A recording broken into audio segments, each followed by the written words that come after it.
জামালগঞ্জে যুবদের জনসচেতনতামূলক প্রশিক্ষণ কর্মশালা অনুষ্ঠিত।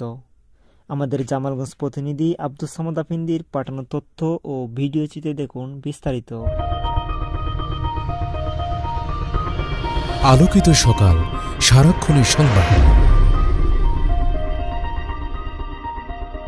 দক্ষ যুবক গর্বে দেশ, বৈষম্যহীন বাংলাদেশ এ স্লোগানকে সামনে রেখে সুনামগঞ্জের জামালগঞ্জ উপজেলায় সামাজিক কর্মকাণ্ড ও স্বেচ্ছাসেবকমূলক কাজে যুবদের ভূমিকা শীর্ষক জনসচেতনতামূলক প্রশিক্ষণ কর্মশালা অনুষ্ঠিত হয়েছে।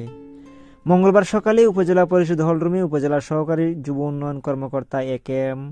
শামসুল হকের সভাপতিত্বে যুব উন্নয়নের আয়োজনে এ সময় প্রধান অতিথি ছিলেন যুব উন্নয়ন অধিদপ্তরের সুনামগঞ্জ জেলার সহকারী পরিচালক মোহাম্মদ জাফর ইকবাল চৌধুরী। এ সময় আরও উপস্থিত ছিলেন উপজেলা যুব উন্নয়ন কর্মকর্তা রণধীর দেবনাথ, উপজেলা মৎস্য কর্মকর্তা কামরুল ইসলাম। এ সময় বক্তব্য রাখেন সমাজকর্মী মোহাম্মদ নুরুল হক, প্রশিক্ষিত যুব সংগঠক ও সফল আত্মকর্মী আরিফ বাদশাহ, তোফাজ্জল ইসলাম, আফিল মিয়া, যুবনারী মেহাজাবিন পুতুল সহ অনেকেই। এছাড়াও এ সময় উপস্থিত ছিলেন দৈনিক আলোকিত সকালের বিশেষ প্রতিনিধি আব্দুস সামাদ আফিন্দি নাহিদ, যুব সংগঠক তুফাইল আহমেদ, জামিরুল ইসলাম, আনিসুল ইসলাম, স্বাধীন খান, তাওহিদা আক্তার, কাকলি আক্তার, সুবর্ণা আক্তার সহ অনেকেই।